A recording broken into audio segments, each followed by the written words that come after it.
آج ہم جو ہے وہ اپنے تصور اخلاق پر بات کریں گے اور اس میں فوکس رکھیں گے حسن اخلاق پر، یعنی پہلے یہ دیکھنے کی کوشش کریں گے کہ ہمارا تصور اخلاق یعنی دیگر تھیوریز آف ایتھکس کے ہوتے ہوئے کیا امتیاز رکھتا ہے اور اس امتیاز میں کی ضرورت کیا ہے۔ تو اس کے بعد پھر ہم گویا اپنے تصور کے اندر رہتے ہوئے یہ دیکھیں گے کہ ایک ذمہ داری احساس اخلاق ایک ڈیوٹیفلنس سے پیدا ہوتا ہے، ایک اکاؤنٹیبلٹی کا ایک پہلے سے موجود احساس ہے۔ تو اس تصور کے تحت، اپنی اکاؤنٹیبلٹی کے تصور کے تحت ہم پھر یہ دیکھنے کی کوشش کریں گے تزکیہ نفس کی نیت کے ساتھ کہ حسن اخلاق کسے کہتے ہیں۔ تو شروع میں جو بات ہے کہ ہم جب اخلاق کہتے ہیں تو اس سے ہماری مراد کیا ہے، کیونکہ اخلاق اتنی ہی وسیع اصطلاح ہے جتنی کہ مثال کے طور پہ وجود ہے، جتنی شعور ہے۔ تو جو اصطلاح بہت ہمہ گیر ہو، آل انکلوسیو ہو، اس میں جو ہے وہ پہلے اس کے معنی کو سمجھنا ضروری ہوتا ہے، اس کی مراد کو پورا کر سکنے کی صلاحیت اور شعور حاصل کرنے کے لیے۔ تو اخلاق جسے کہ انسان اخلاقی وجود ہے، یہ ہمارا مسلمہ ہے۔ اس کی بنیاد اگر فلسفیانہ یا عقلی بنیاد دیکھی جائے تو جو موجود جبلت اور ذہن کے کنیکشن پر جو ہے سے مشروط ہو، جس کو جبلت بھی دی گئی ہو حیوانوں کی طرح اور شعور بھی دیا گیا ہو، تو ان دونوں کے کنیکشن سے جو چیز پیدا ہوگی، جو چیز سب سے پہلے پیدا ہوگی ہماری زندگی میں، ہماری شخصیت میں، وہ اخلاق ہیں۔ تو گویا ہمارا صاحب شعور اور صاحب جبلت ہونا اس بات کو لازم کرتا ہے کہ ہم ان دونوں کے تال میل سے بننے والے اپنی اکاؤنٹیبلٹی کا پیشگی شعور رکھنے والے اخلاقی وجود ہیں۔ یہ ہمیں حیوانی وجود سے الگ اسی بنیاد پہ کرتا ہے کہ ہم اس بات پہ قادر ہیں کہ اپنی خواہشات کو اپنے تصورات کے مطابق ڈھال لیں، اپنی جبلتوں کو ذہن سے گائیڈڈ رکھیں، ذہن سے مغلوب رکھیں۔ تو اس پہلو سے اخلاق کا جو مقصود ہے، جیسے یہ سوال اسی طرح کا ہے کہ جیسے ہم کہیں وجود کی کیا غایت ہے، آدمی کا کیا مقصد ہے، تو عین اسی طرح کا ایک سوال اتنا ہی پھیلاؤ اور اہمیت رکھنے والا سوال یہ ہے کہ اخلاق کا آخر مقصود کیا ہے، اخلاق کیوں، اخلاق کیا ہیں، یہ ہم لوگ فطری طور پر جانتے ہیں۔ یعنی اخلاق کی فطری ساخت جو ہے وہ کسی اور طرح کی تھیوری کی پابند نہیں ہے، مطلب اس کو سمجھنے کے لیے، اس کی کارفرمائی محسوس کرنے کے لیے آدمی کو کسی خاص علم کی ضرورت نہیں ہے۔ تو لیکن یہ جس اخلاق پہ ہم بات کر رہے ہیں اس میں ہمیں یہ دیکھنا دکھانا ضروری ہے کہ ہم اخلاقی وجود کیوں ہیں، اور اخلاق جسے ہم کہتے ہیں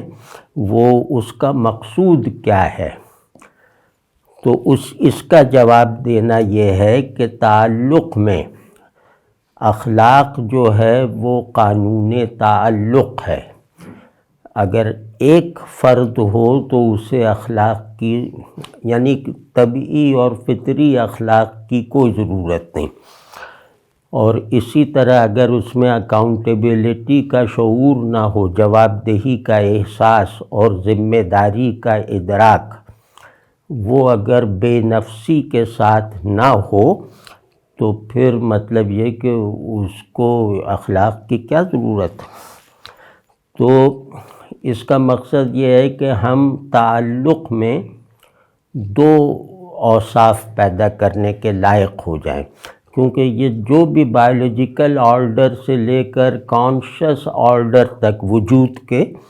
یہ سارا نظام جو ہے وہ ریلیشنز پہ چل رہا ہے۔ ہر چیز اپنے ریلیشنز سے بے نیازی کی حالت جو ہے وہ افورڈ نہیں کر سکتی، اس کی ہر ڈیفینیشن ریلیشنل ہوتی ہے۔ تو تعلق گویا ایسی چیز ہے، تو اس میں سچا ہونا اور اچھا ہونا بس یہ اخلاق کا مقصود ہے۔ اس کو کہیں تو کہیں گے کہ ہر تعلق میں چاہے وہ اپنے نفس کے ساتھ ہو، چاہے وہ خدا کے ساتھ ہو، چاہے چیزوں کے ساتھ ہو، چاہے اپنی یعنی چاہے معاشرے کے ساتھ ہو، ہر تعلق میں سچا ہونا اور اچھا ہونا ایک ہی مفہوم میں، یعنی بعض مرتبہ ایسا ہوتا ہے کہ آدمی کے ریلیشنز کی ایک سطح ایسی ہوتی ہے جو سچائی اور اچھائی کے معنی کو بدل بھی سکتی ہے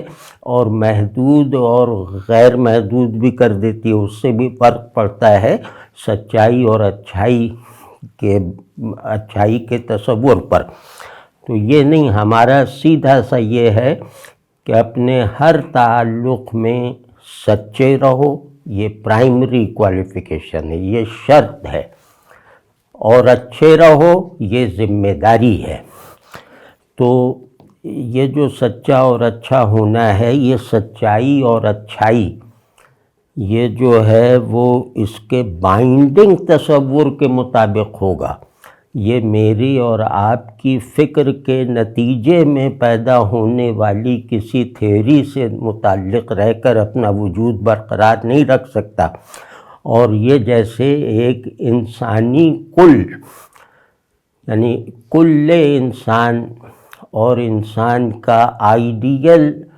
جو ہے وہ ارادی اور احوالی کل نہیں بن سکتا جب تک یہ باہر سے نہ ہو۔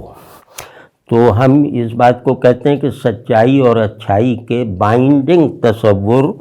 کے مطابق سچا اور اچھا ہونا، اور یہ بائنڈنگ تصور جبر نہیں ہے جیسا کہ بعض ناسمجھ لوگ یہ دعوے کرتے ہیں اور اس بے وقوفی کی تبلیغ کرتے ہیں کہ اخلاق کا مطلب مذہبی اخلاق میں تو جبر ہی جبر ہے، اللہ جیسے وہ دوربین سے دیکھ رہا ہے ہمیں ہر حال میں، تو یہ تو مذہبی اخلاق خوشی کا دشمن، آزادی کا دشمن، فلاں ڈماں، یعنی جتنا بھی انہیں برا کہنے کی جتنی بھی چھوٹی موٹی صلاحیتیں ہیں وہ بیچارے اس پہ صرف کر دیتے ہیں۔ تو یہ سمجھتے ہیں کہ اللہ گویا کوئی وہ چھپ کے ہمیں دیکھ رہا ہے تجسس کے ساتھ، یا جیسے یہ لوگ دیکھتے ہیں بعض مناظر اس طرح اللہ ہمیں دیکھ رہا ہے، لا حول ولا قوت۔ تو یہ نہیں، یہ خیر یہ تو ایک بے وقوفی کی بات ہے، تو وہ لیکن یہ کہ دوسرے کی نظر میں ہونا یا دوسرے کو نظر میں رکھنا، یہ اخلاق کی آئیڈیل بنیاد بھی ہے اور فنکشنل اساس بھی ہے، اس کے بغیر اخلاق نہیں ہے۔ یہ جو جدیدیت میں جو ڈھل گئے ہیں ذہن یعنی دماغ، ان کو ذہن نہیں غلط نکل گیا دماغ، تو ایسے لوگ جن کے دماغ اور طبیعتیں جو ہیں وہ جدیدیت میں ڈھل چکی ہیں ان کی مرضی، بلکہ مرضی کیا، ان کے اشتیاق کی وجہ سے۔ تو ان کا یہ نظریہ ہے جو آج کل پریویل کر رہا ہے، اور افسوس یہ کہ یہ نظریہ ان لوگوں میں بھی جیسے پریویل کر رہا ہے جو اس نظریے کو نہیں مانتے۔ وہ کیا ہے کہ اخلاق طبیعت کے لیے ہر ذمہ داری سے خالی ہو کر جبلت کی آزادی کا نام ہے۔ جبلت اگر آزاد نہیں ہے تو اخلاق جبر ہے، اخلاق اداکاری ہے، اخلاق مصنوعی ہے، کیونکہ آدمی کی زندگی کے بہت بڑے بڑے فیصلے اس کی خوشی کے لیے ہوتے ہیں، اور خوشی کا جو ہے وہ دار و مدار صرف خیالات پہ نہیں ہے، صرف اعتقادات پہ نہیں ہے، طبیعت کی سیرابی پر ہے، خواہشات کی تکمیل پر ہے، اور خواہشات بنانے اور ان پر عمل کرنے کا راستہ نکالنے پر کوئی قدغن نہیں ہونی چاہیے۔ تو انسان اخلاق کے مقصود اصلی یعنی خوشی کو، خوشحالی کو، طمانینت کو، جذبے کو، وائٹیلٹی کو گویا اپنے اندر پیدا کر سکتا ہے، ورنہ یہ ایک مجبور محض وجود کی طرح رینگتا رہے گا، مختلف واہموں میں گھرا رہے گا، خوف زدگی کی ایک نفسیات لے کے مر جائے گا۔ تو اب یہ ایک باقاعدہ تصور ہے۔ تو یہ لوگ جو ہیں یہ کہتے ہیں کہ مذہبی اخلاق یا نظریاتی اخلاق یہ جبر ہے، تو یہ ایک طرح کی جیسے ہیڈونزم کو، یہ ہیڈونزم کا لفظ استعمال کرنے کی صلاحیت نہ رکھ سکنے کی وجہ سے یہ لوگ اس طرح کے تصور اخلاق کو رومانٹیسائز کر کے گویا ہم پر لادنا چاہتے ہیں،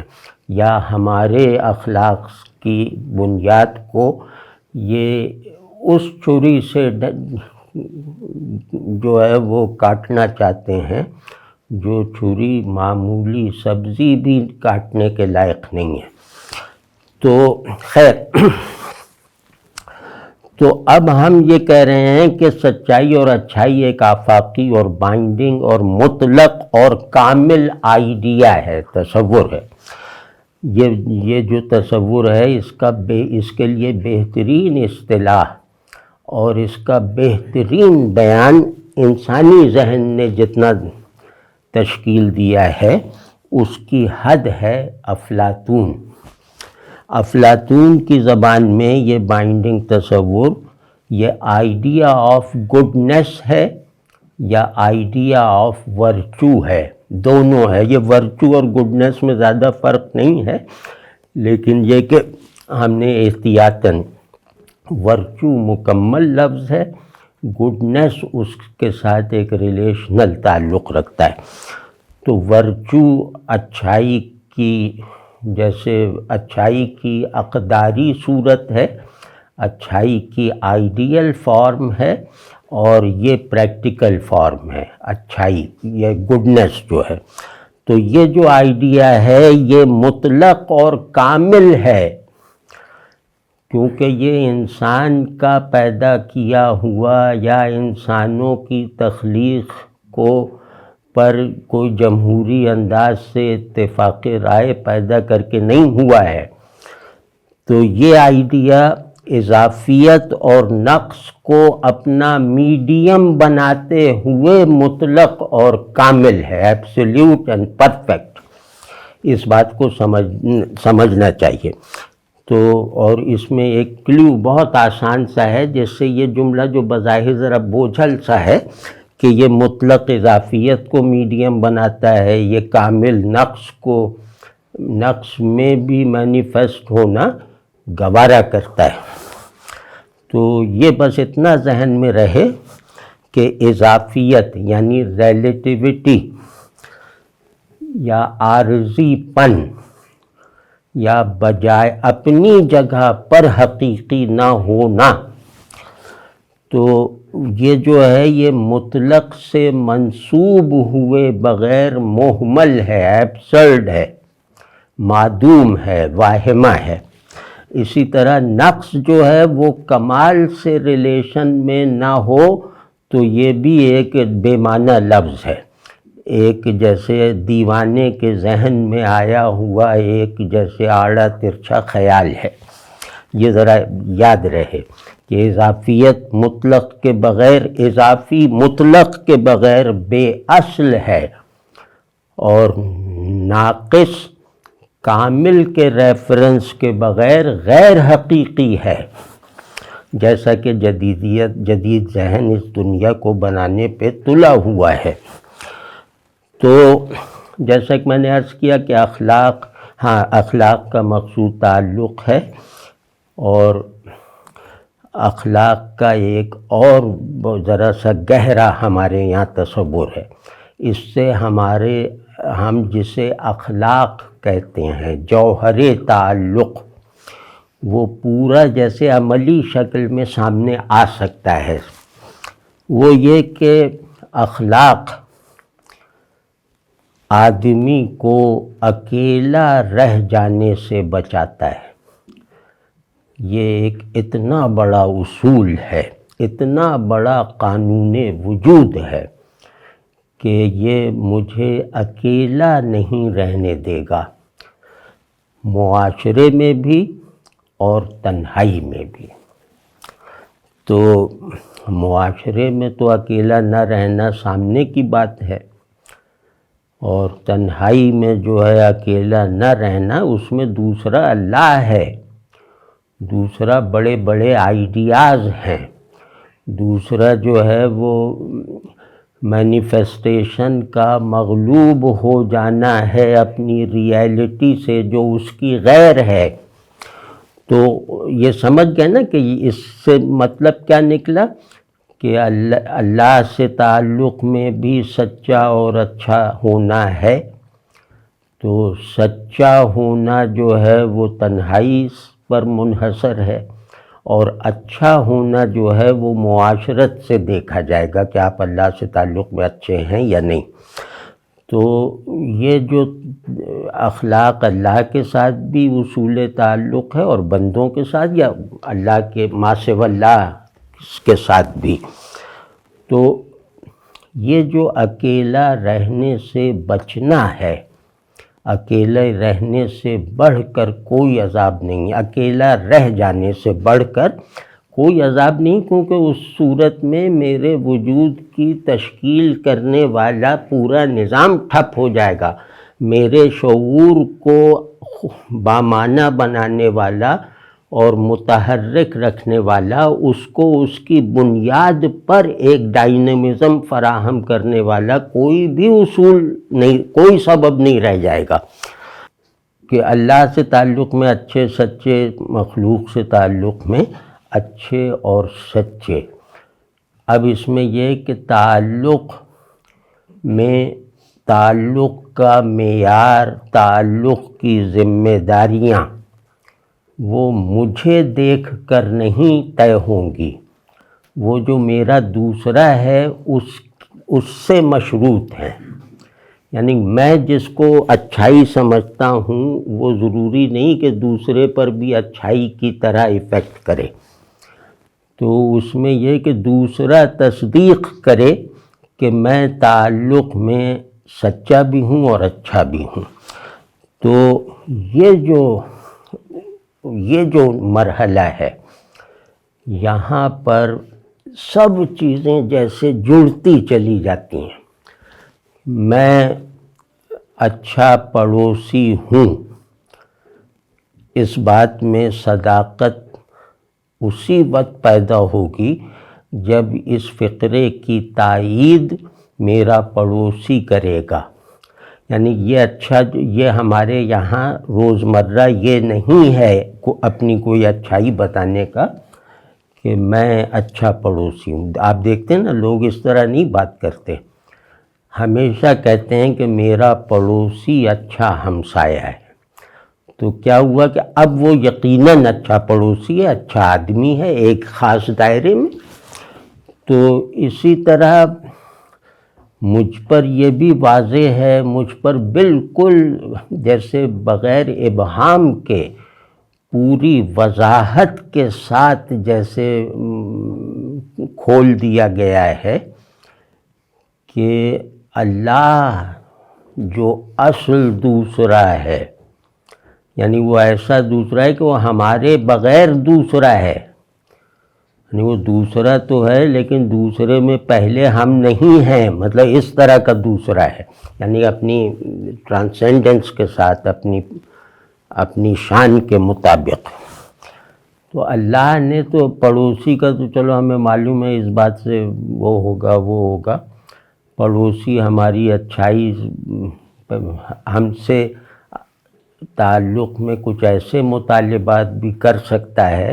اور ایسی باتوں پہ بھی خوش ہو سکتا ہے اور اس پر ہماری تعریف کر سکتا ہے جو گناہ میں معاونت کرتی ہیں۔ مطلب پڑوسی کہے کہ وہ بجلی کا بل نہ آنے کی ترکیب بتا دو، اب بتا دیا تو اس کا فائدہ تو ہو گیا نا،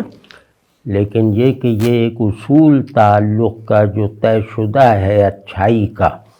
یہ اس کے برعکس ہے، یہ اپنے امیڈیٹ نتیجے میں مفید ہے جوئے اور شراب کی طرح کسی کے لیے، اور مضر ہے اپنی مطلب وہ اپنی ہوا پسندی کی وجہ سے، یعنی اپنی حیوانیت کی وجہ سے، اپنے اندر اکاؤنٹیبلٹی کے شعور کے فقدان یا اس کی طرف سے غفلت کی وجہ سے۔ تو اب اس میں اصول کیا ہے کہ ہر تعلق کو اللہ کے ساتھ تعلق کے لیے مفید ذریعہ بناؤ۔ اللہ سے تعلق میرا مربی ہے، میرا معلم ہے، میرے اندر تعلق کے تمام مفاہیم اور احوال پیدا کر دینے کا واحد سورس ہے۔ تو وہ اگر فنکشنل ہے، اسے میں نے اس سے آنکھیں نہیں چرا رکھی، اس سے توجہ نہیں ہٹا رکھی، تو وہ جو اللہ سے تعلق میں سچا اور اچھا ہونا ہے، وہی سچائی اور اچھائی دیگر تعلقات میں روح کی حیثیت اختیار کر جائے گی۔ اب اس میں مطلب اگلا پوائنٹ میں عرض کرتا ہوں، اللہ سے تعلق صرف لوگوں سے متعلق ہونا نہیں سکھاتا، اللہ سے تعلق لا تعلقی کا بھی تقاضا کرتا ہے۔ اللہ کے ساتھ اچھا ہونا، اللہ کے آگے دل کا پگھلنا، یہ اس بات کو لازم نہیں کرتا کہ میرا دل ہر تعلق پر پگھلے، بالکل نہیں۔ اللہ چاہتا ہے کہ جو دل اس کے آگے پگھلنے پر معمور ہے، یعنی یہ شرط ہے کہ میرا دل اللہ کے آگے پگھل جائے، اس دل کو کہیں پتھر بننا پڑے تو اسی موم کو، جو پگھلا ہوا موم ہے دل کا، اسی کو تم پتھر سے زیادہ سخت کر کے دکھاؤ، ہم نے یہ تمہیں ہنر دے رکھا ہے کہ شب موم کر لیا سحر آہن بنا لیا۔ تو یہ اب کیا ہے کہ اب مجھے یہاں پہ لا تعلق نہ رہنے کا سبب ڈھونڈنا ہے دوسروں سے تعلق پیدا کرنے کے لیے۔ اب میرا ہر تعلق، ہر رشتہ اس بات سے مشروط ہے کہ میں تعلق باللہ سے کہ تقاضائے لا تعلقی کی خلاف ورزی تو نہیں کر رہا۔ تعلق باللہ کی اساس ہے لا تعلقی کی کے اسباب کی دریافت اور ان کی پابندی۔ پھر لا تعلقی کا سبب جب نہیں پایا جائے گا تو ہم ایک دوسرے سے متعلق ہیں، یہ ہمیشہ یاد رکھنا چاہیے، ورنہ ایک کارپوریٹ جو خوش اخلاقی ہے نا تاجرانہ وہی مسلط ہو جائے گی. یعنی کہ تعلق مخلوق سے ہمارا تعلق غصے کے ساتھ ہے خیر خواہی کے لیے، مخلوق سے ہمارا تعلق محبت کے ساتھ ہے اس کو خوش کرنے کے لیے، اور وہ مطلب عداوت یا غصے کے ساتھ بھی ہے تو اس کی بالآخر خوشحالی کے لیے ہے. تو یہ جو ہے نا چیزوں کا پورا سیاق و سباق بدل جائے گا. آپ دیکھیے وہ علمی بھی اخلاقی بھی تمام چیزیں ری کانٹیکسچولائز ہو جائیں گی اگر ہم اس پہلو سے دیکھیں کہ اللہ سے تعلق کا تقاضا ہے کہ ہماری طرف سے جو لا تعلقی کے اسباب بتا دیے گئے ہیں احکام کی صورت میں، ان کی جہاں خلاف ورزی نہ ہو رہی ہو تو ان سے پھر ہمارے تعلق سے حاصل ہونے والے فیض کی بنیاد پر دوستی کرو. آپ سمجھے نا، یہ ہمارا ٹوٹل وہ ہے. تو مطلب میں نے عرض کیا تھا کہ پہلے تصور اخلاق کی اصولی تفصیل کر دی جائے تاکہ اصول کے طور پر بھی اگر کچھ چیزیں محفوظ رہ جائیں تو وہ تفصیل آدمی اپنے حالات اور اپنی ضروریات کے مطابق خود دے سکتا ہے. تو حسن اخلاق یہ ہمارے یہاں بہت بڑا مقصود ہے.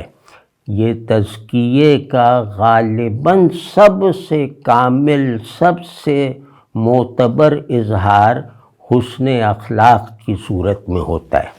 وہ میں عرض کرتا ہوں، اور یہاں کچھ میں سلف کے حوالے سے بھی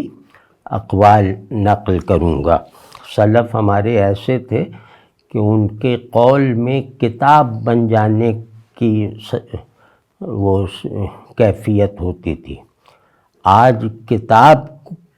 قول بننے کے لائق بھی نہیں ہے، تو وہ بہت ہمارے محسن ہیں. تو تمہید یہ ہے اس کی حسن اخلاق کی کہ اخلاق فطرت ہے، وہ فطرت جس کی ریئلائزیشن پر ہمارا شعور ہے اور جس کو بطور حالت، بطور کیفیت وہ جو ہے وہ ہمارا وجود ہے. تو فطرت جو ہے یہ والی فطرت، یعنی کہ جو فطرت حق، خیر اور جمال کے مطلق اصول کے گارے سے گوندھی گئی ہے اور جو انفرادی نہیں ہے، جو نوعی ہے انسانوں کی. تو فطرت جسے ہم کہتے ہیں وہ ایمانی اور اخلاقی استعداد ہے، ملکہ ہے. یعنی ملکہ یا استعداد اسے کہتے ہیں کہ وہ جو ہے وہ ہم نے پیدا نہیں کیا، لیکن جب ہماری ذہنی ترقی یا مشاہدہ اور یا جو بھی ہمارا ارتقائی عمل ہوگا اس میں وہ فطرت جو ہے وہ ہمارے تجربات کے لیے جیسے ایک سانچہ بنا دے گی. وہ اس کے لیے باہر سے آنے والا خیر نامانوس نہیں ہوگا، اس کے لیے حق کا پیغام اجنبی نہیں ہوگا، اس کے لیے خوبصورتی بازاری نہیں ہوگی، اس کے لیے خوبصورتی فارم بیسڈ نہیں ہوگی. تو فطرت کو ٹرانسینڈنس سے ریلیٹ رہنے کی صلاحیت کے طور پر ہمیں ودیت کیا گیا ہے ہم سب کو. تو اس کا مطلب یہ ہوا کہ فطرت کیا ہے؟ شعور ایمان، جو ایمان کے سے واقف ہونے سے پہلے ہے. اور فطرت کا دوسرا پہلو کیا ہے؟ وہ ہے اخلاقی وجود، وجود اخلاقی یا وجود. تو فطرت کی وجود کی بھی اصل ہے اور شعور کی بھی اصل ہے. تو فطرت اگر ہم کہیں کہ یہ اللہ کی شان تخلیق ہے تو فطرت اللہ کے فعل تخلیق کا ایک جیسے وہ مجموعی فعل ہے، اور دوسرے یہ کہ شعور کے لیے فطرت بطور امر ہے، یعنی امر کا مطلب یہ ہے کہ مجھے حقیقت سے مانوس کر کے بھیجا گیا ہے۔ تو واضح ہے نا، امر ہدایت ہے، امر ایمان ہے، امر توحید ہے وغیرہ۔ تو اب ہم اپنی خلقت اور اپنی طبیعت کو اس امر سے مانوس اگر رکھنے میں کامیاب ہیں تو پھر ہم اپنی فطرت کے تقاضوں کی طرف گویا آمادگی کے ساتھ متوجہ ہیں، گویا ہماری فطرت روبہ عمل ہے ہمارے تمام نظام افعال اور نظام شعور میں۔ تو اس میں دیکھیں کہ ہمارے سلف نے ان پہلوؤں کو کیسا وہ کیا کہ امام راغب اصفہانی رحمہ اللہ، جنہوں نے مفردات القرآن یعنی قرآن کے لفظ لفظ کا فرہنگ لکھا ہے، اور شاید سب سے زیادہ مقبول فرہنگ الفاظ قرآنی کا یہی ہے۔ تو امام راغب لکھتے ہیں کہ خلق اور خلق میں لام پہ پیش بھی رکھ لیں وہ بھی، اور لام کو ساکن کر لیں وہ بھی، خلق اور خلق یعنی اخلاق اصل میں ایک ہیں، لیکن خلق کو یعنی میرے اخلاقی وجود کے آرڈر کو، خلق کو دیکھی جا سکنے والی صورتوں اور اشکال میں، اعمال میں جو ہے وہ نہیں دیکھا جا سکتا۔ یعنی اخلاق کو عقل سے جانی جا سکنے والی صلاحیتوں کے ساتھ ہی پہچانا جا سکتا ہے، بصیرت رکھے بغیر، یعنی شعور اپنی فطرت سے اگر وفادار ہے تو وہ وجود کو اس خزانے سے باخبر رکھتا ہے جو اس کو ودیعت کیا گیا ہے، اور خلق وہ ہے جو دیکھنے میں بھی ثابت ہے۔ تو یہ بہت زبردست تعریف ہے، یعنی میرا باطنی وجود، اس کا مبنی بر حق ہونا، یہ اصل خلق ہے،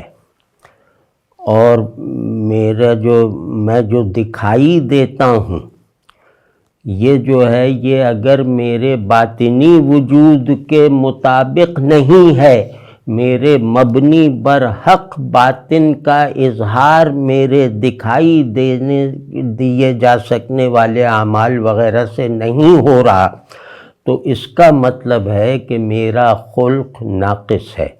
میری خلقت بے اصل رہ گئی ہے، میری خلقت محض صورت تک ثابت ہے، یہ اپنی حقیقت سے خالی ہے۔ تو یوں کہنا چاہیے کہ ہم صورت ہیں مطلب اپنے نام کے ساتھ، اپنے پتے کے ساتھ، جسم کے ساتھ، شکل صورت کے ساتھ، لیکن یہ کہ یہ ان صورتوں میں ہم مختلف ہیں، لیکن ہماری ایک حقیقت ہے، وہ حقیقت ہمیں مختلف ہو جانے کی اجازت نہیں دیتی۔ وہ حقیقت مطلب اگر ہم نہ کہہ سکیں تو میں اس بات کو زیادہ قابل عمل بنا کہتا ہوں کہ مجھے اس بات کی اجازت نہیں ہے کہ میں اپنی خلقت کو یعنی اپنے ظاہر کو اپنی فطرت سے خالی یا لا تعلق رکھوں۔ تو ان معنوں میں انسان طبیعی وجود ہے دیکھنے میں، اور حقیقی وجود کے طور پہ اخلاقی وجود ہے، یعنی باطن میں اخلاقی اور دیکھنے میں طبیعی پلس اخلاقی۔ تو وہ آگے ہم عرض کرتے ہیں۔ تو ایک بہت جامع پریکٹیکل اور پریگمیٹک اور قابل عمل تعریف امام ماوردی نے کی ہے، اور وہ ہے، میں کوٹ کر رہا ہوں ترجمہ، کہ اخلاق باطنی احوال ہیں جو اختیار سے ظاہر ہوتے ہیں. اور یہ ذرا کمال ہے، کرامت ہے یہ فقرہ، اخلاق باطنی احوال ہیں، یعنی اخلاق میری خلقت روحانی ہے. تو یہ اخلاق جو ہیں یہ عمل میں آتے ہیں یا ظاہر ہوتے ہیں. ان باطنی اوصاف کو اختیار سے ظاہر کیا جائے گا، یعنی یہ باطنی اوصاف میرے اندر موجود ہیں، اور اب میری ذمہ داری ہے کہ میں اپنی فری ول کو اس پر اپلائی کروں. اس رحمت پر، مجھے رحمت نے با اختیار بنایا ہے، تو میں اس کو عمل سے اظہار میں لاؤں گا، یعنی کوشش کروں گا عمل میں لانے کی. لیکن یہ اختیار اس وقت تک میرا مؤثر نہیں ہوگا میرے باطن پر جب تک اس اختیار کو جگانے اور زیادہ طاقتور بنانے اور اس میں زیادہ سنجیدگی کا مظاہرہ کرنے کے لیے میں مجاہدہ نہیں کروں گا. تو امام ماوردی فرماتے ہیں، کوٹ کر رہا ہوں، کہ اخلاق باطنی احوال ہیں جو اختیار سے ظاہر ہوتے ہیں، کیونکہ باطنی احوال اختیاری نہیں ہیں، عطائی ہیں، وہبی ہیں، جو اختیار سے ظاہر ہوتے ہیں اور مجاہدے سے اختیار میں آتے ہیں. یعنی یہ نہیں ہے کہ میرے پاس ایک جگ میں پانی بھرا ہے، یہ گلاس میں یوں اٹھاؤں اور غائب دماغی سے پانی ڈال دوں گلاس میں، اس طرح نہیں ہے. یہ اضطرار ہے، یہ حیوانی سطح ہے، یعنی یہ حیوانی سا اختیار ہے، ذمہ داری کے بغیر اور سیلف لیسنس سے خالی. تو اب اس میں یہ ہے کہ میں میرا وہ اختیار میرے باطن پر مثبت رخ سے تصرف کر ہی نہیں سکتا جب تک میں اپنے نفس کو تکلیفوں سے، مجاہدے سے اور ریاضتوں سے اور اپنی خواہشوں کو تردید سے نہ گزارنے کی طاقت پیدا کر لوں. تو اب پوری بات ہے نا کہ اخلاق حسنہ یعنی تعلق باللہ کی اساس پر جاری ہونے والا نظام تعلقات، یہ ممکن ہی نہیں ہے مجاہدے کے بغیر. مجاہدہ کیا ہے کہ اصل تو تعلق باللہ ہے، تو اس تعلق باللہ میں سچے رہو ترک غفلت کے ساتھ، اور اس تعلق میں اچھے رہو ترک معصیت کے ساتھ، تب تم اچھے بھی ہو اور سچے بھی ہو. تو اس سطح کا تعلق مجھے دوسری چیزوں سے پیدا کرنا ہے، یعنی کہ ان کو اظہار میں لانا ہے. تو وہ اظہار میں لانا کوئی پلیٹ میں رکھی ہوئی چیز کو دوسری پلیٹ میں منتقل کرنے جیسا نہیں ہے، ورنہ تو ناقدری ہو جائے اور وہ اضطرار ہوگا کہ میں نے جب چاہا اچھائی کو جیب سے نکال کے ادھر رکھ دیا. تو آدمی اپنے باطن کے اظہار سے بھری ہوئی دنیا میں اپنی جگہ بنانے کے لیے مختلف کوششیں کرے گا جو اس کے نفس کے مبنی بر شر حصے کو ناگوار ضرور ہوں گی، جو اس کی خواہشات کو محدود ضرور کریں گی، جو اس کے اندر اللہ کی خشیت کو فنکشنل ضرور رکھیں گی. تو اس کے بعد جب ہوگا، اب میرا باطن جو ہے وہ میرے باطن میں رکھا ہوا الہی خزانہ اب گویا مجھے دکھانے کے لیے اب مجھے خائن نہیں سمجھتے ہوئے، مجھے امین باور کرتے ہوئے اس خزانے کو لٹانے کی اجازت دے رہا ہے. دکھانے کی اجازت دے رہا ہے۔ تو اسی طرح امام جرجانی یہ بہت بڑے دماغ تھے ہمارے، اور الفاظ وغیرہ کی تعریف، لغت وغیرہ اس میں امام ہیں۔ تو جرجانی کہتے ہیں کہ خلق نفس کی پختہ عادات ہیں جن کی وجہ سے کسی غور و فکر کے بغیر افعال سہولت سے صادر ہوتے رہتے ہیں۔ اگر یہ عادات ایسی ہوں کہ جن سے عقلاً اور شرعاً اچھے اعمال صادر ہو رہے ہوں سہولت کے ساتھ، تو یہ اخلاق حسنہ ہے۔ اور اگر برے اعمال صادر ہو رہے ہیں نفس کی امارگی کی وجہ سے، برے اخلاق کی وجہ سے، اور آسانی کے ساتھ ہو رہے ہیں، یعنی بالکل آٹومیٹک ہو گئے ہیں، تو یہ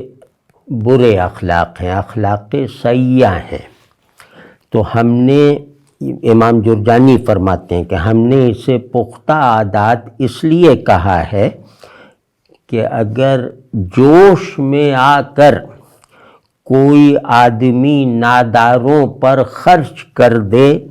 تو اس سے وہ سخی نہیں کہلائے گا۔ امام جرجانی فرماتے کہ بعض مرتبہ آدمی کا دل ہو جاتا ہے متاثر کسی بات سے، تو اس نے وہ کسی غریب کی مدد کر دی تو اسے سخی نہیں کہا جائے گا، یعنی یہ سخاوت نہیں ہے، یہ ایک گلٹ کو نکالنے کی کوشش ہے، یا ممکن ہے یہ دکھاوا ہو۔ تو جب تک، امام صاحب فرماتے ہیں، جب تک سخاوت کا رویہ اس کی طبیعت میں جڑ نہیں پکڑ لیتا، اس کے عمل تک محدود نہیں ہے، اس کی سوچ تک محدود نہیں ہے، جب تک سخاوت اس کی طبیعت میں سرایت نہیں کرتی، وہ سخی نہیں کہلائے گا۔ اب آپ دیکھیں کہ اخلاق کے جتنے بھی محاسن ہیں نا، وہ سب کے سب اس بات سے مشروط ہیں کہ وہ سہولت کے ساتھ ظاہر ہوں، وہ ان کے اظہار میں کوئی تکلف اور ریاکاری یا نہ کرنی پڑے۔ جیسے بس ٹھنڈی ہوا چل رہی ہے اندر، تو ٹھنڈی ہوا ہی سانس سے باہر نکلے گی، اس انداز سے ایک آٹومیشن سے شروع ہو جاتی ہے۔ لیکن اس حالت تک پہنچنے کے لیے مجاہدہ کرنا پڑے گا، کیونکہ مجاہدے کے بغیر بڑی چیزیں حاصل ہو جائیں تو وہ ان کی قدر نہیں ہوتی۔ تو یہ بہرحال یہ ذہن ہے۔ اسی طرح مطلب یہ سب آسان اقوال ہیں، تو میں اپنی بات میں برکت یا اس کو تائید یہ اپنی سند بنا کے پیش کر رہا ہوں کہ ماوردی کہتے ہیں کہ حسن خلق یہ ہے کہ آدمی منکسر المزاج ہو، ہمبل ہو، نرم خو ہو، کشادہ دل ہو، ملنسار ہو اور خوش گفتار ہو۔ خوش گفتار کا مطلب وہ تقریر کرنے والی صلاحیت نہیں ہے، مطلب اچھی بات کہتا ہو، بات اچھی طرح سے کرتا ہو۔ تو یہ بہت زبردست بات ہے، لیکن اس میں ایک اضافہ ہے کہ حسن خلق تو یہ ہے کہ آدمی خوشگوار تأثر چھوڑے ہر ایک رویے سے، ہر ایک عمل سے، ہر ایک قول سے، یہ حسن خلق ہے۔ لیکن حسن خلق محل نہ ہو تو یہ منافقت ہے، یہ نفاق ہے۔ تو جہاں حسن خلق حکم کا تقاضا ہے یا مصلحت کا تقاضا ہے یا طبیعت میں موجود مروت کا تقاضا ہے، اپنے آپ کو کوئی نقصان نہ پہنچنے دیے بغیر، تو یہ سب ٹھیک ہے۔ لیکن کہیں خوش گفتاری جو ہے وہ مداہنت بن جاتی ہے، کہیں نرمی جو ہے وہ اللہ کے راستے پر ثابت قدم نہیں رہنے دیتی، تو ان سب کو سمجھنا چاہیے کہ اخلاق بندگی اخلاق بشری پر غالب رہنے چاہیے. یہ اخلاق بشری کی تعریف ہے، حسن اخلاق. تو ایک بزرگ کا قول ہے، کوٹ کرتے ہیں کہ حسن خلق کی 2 قسمیں ہیں. ان میں سے ایک ہے اللہ کے ساتھ، یعنی بندہ یہ جان لے کہ جو کرے گا اس پر استغفار واجب ہے. بندہ یہ جان لے، یہ ذوق پیدا ہو جائے کہ اس کا ہر عمل استغفار کو واجب کرتا ہے. اب ہر عمل میں نماز روزے کو کہہ رہے ہیں. تو بندہ جو کرے گا اس پر استغفار واجب ہے، اور جو اللہ کرے گا اس پر شکر واجب ہے. یہ کمال ہے، مطلب یہ بالکل کمال ہے. یہ ایسی چیزیں ہیں کہ جن کے بارے میں جیسے یہ گمان کرنا حق بجانب ہے، صحیح ہو یا نہ ہو، اس گمان کی پیدائش جسٹیفائیڈ ہے کہ یہ اللہ نے القاء کیا ہوگا. یہ دماغ کی کاوش کا نتیجہ نہیں ہے، یہ اللہ کی کوئی ان پر نعمت ہوئی ہے. تو لہٰذا ہمیشہ شکر گزار رہو استغفار کے ساتھ. درجہ احسان حاصل کرنے کی کوشش کرتے ہوئے، یعنی اللہ کی نظر میں ہونے کے احساس کو ذہن میں اور طبیعت میں اور قلب میں بالکل مستقل رکھتے ہوئے، بالکل اسے اپنی عادت کی حیثیت تک پہنچاتے ہوئے اب شکر گزار رہو استغفار کے ساتھ. یہ پورا جیسے اخلاق بندگی کا خلاصہ ہے. تو اللہ کے احسانات کو مد نظر رکھتے ہوئے اپنے نفس اور اعمال کے عیوب کو دیکھتے ہوئے، اب اس میں میں ایک اضافہ عرض کر دوں کہ استغفار عیوب کو دیکھنے کا تو ظاہر فطری نتیجہ ہے. اگر بندہ سلیم الفطرت ہے، اگر وہ اپنی شناخت بندگی کی اساس پر خود اپنے لیے جو ہے وہ استوار کر چکا ہو. لیکن اس میں ایک چیز بڑھا دینی چاہیے کہ اپنی خوبیوں کو بھی دیکھتے ہوئے اپنے نقص پر استغفار کرنا اپنے عیب پر استغفار کرنے سے زیادہ بڑا استغفار ہے کہ ہم ناقص الوجود ہیں، ناقص الفہم ہیں. تو اس پر ہم استغفار کرتے رہتے ہیں کیونکہ نقص سے صادر ہونے والی چیزیں بھی ناقص رہ جاتی ہیں نا. تو اللہ کو اس کا پسندیدہ تحفہ دیتے ہوئے بھی اس یقین کے ساتھ کہ یہ تحفہ ہم پورے اخلاص سے دے رہے ہیں، پورے مجاہدے سے دے رہے ہیں، لیکن ایک چیز ابھرتی ہے کہ یہ تحفہ کبھی کامل نہیں ہو سکتا. میں جو کچھ بھی اللہ کے لیے کروں گا اس کو محبوب بنا کر، اس کو اپنا مطاع بنا کر، حاکم بنا کر، اس سے ڈرتے ہوئے، غرض اس کے تعلق کی کسی بھی حالت اور کنڈیشن کے غلبے میں بھی میں جو بھی اس کے لیے یکسوئی اور اخلاص کے ساتھ کروں گا وہ نقص سے خالی نہیں ہے، وہ پوری نہیں ہو سکتی. اسی وجہ سے بندگی کمال کو قبول نہیں کرتی. کمال بندگی کوئی فکسٹی کے ساتھ نہیں ہے، وہ اسی وجہ سے. تو گویا نقص پر بھی اس بات پہ ظاہر شرم آئے گی. اب میں جا کے چنگیز خان کو وزیرآباد سے لائی جانے والی چھری دے دوں تو اس میں اسے اچھی لگی ہوگی، لیکن یہ میں مطلب ایک بہت گھٹیا مثال دے رہا ہوں تاکہ اس کو سمجھ لینے کی شدت پیدا ہو جائے. تو کوئی بھی بہت امیر آدمی کو میں اپنی دانش میں بہت مہنگی شال لے جا کے دے دوں تو وہ مجھے، اگر میں اس سے محبت کرتا ہوں،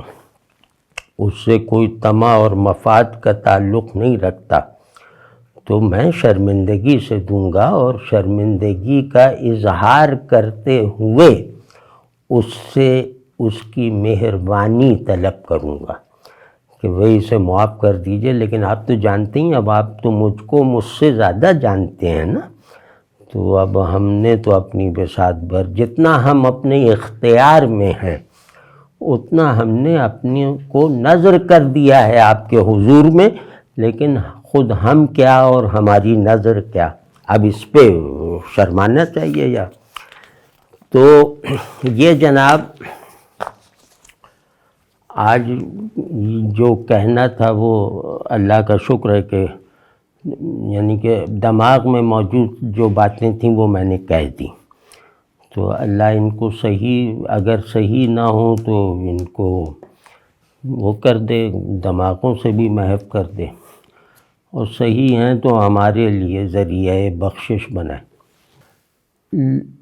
حال بنانے کا کسی بھی فضیلت کو حال بنانے کا ایک میں انتہائی آسان نسخہ عرض کرتا ہوں کہ وہ ہمارے عقیدے سے لے کر اللہ کے احکام اور ان کی تعمیل کی صورتوں کو ہماری طبیعت کا تقاضا بنا دے گی۔ اگر یہ مقصود ہے تو پھر لمبا سجدہ کیا کریں، لمبا سجدہ کیا کریں، نفل نماز میں کبھی نماز کے بغیر سجدہ ذکر کیا کریں، اس میں ذکر کرتے رہیں، سجدے میں سجدہ استغاثہ کیا کریں، مطلب اس میں اللہ کو مدد کے لیے پکارتے رہیں، سجدہ استغفار کیا کریں۔ غرض جو بھی فضیلت آپ کو اس طرح چاہیے کہ وہ میری طبیعت میں راسخ ہو جائے، مجھے تکلف نہ کرنا پڑے، مجھے خود یقین آ جائے کہ ہاں بھئی استغفار سچائی سے ہو گیا ہے، تو اس نسخے کو استعمال کر کے دیکھیے۔ تو اللہ جیسے سجدے میں جائیے اور استغفار کیجئے ٹھہر ٹھہر کے، اور اس میں ضروری نہیں کہ عربی میں کریں، اپنی زبان میں کر لیں، اور جیسے بھی آپ کا دل جس میں بیدار ہوتا ہو، شریک ہوتا ہو، تو دل کو شریک کر کے استغفار کا سجدہ کریں، رونے کی کوشش کرتے ہوئے۔ تو جب بھی آپ کے ذکر، استغفار، حمد، کسی بھی عمل میں جب بھی آپ کی آنکھیں جو ہیں وہ روئیں گی تو وہ گویا اس پیڑ کو سیراب کر دیں گی۔ آنسو جو ہے نا وہ بندگی کے شجر کو سیراب کرتے ہیں، ورنہ اس پہ خزاں آ جاتی ہے۔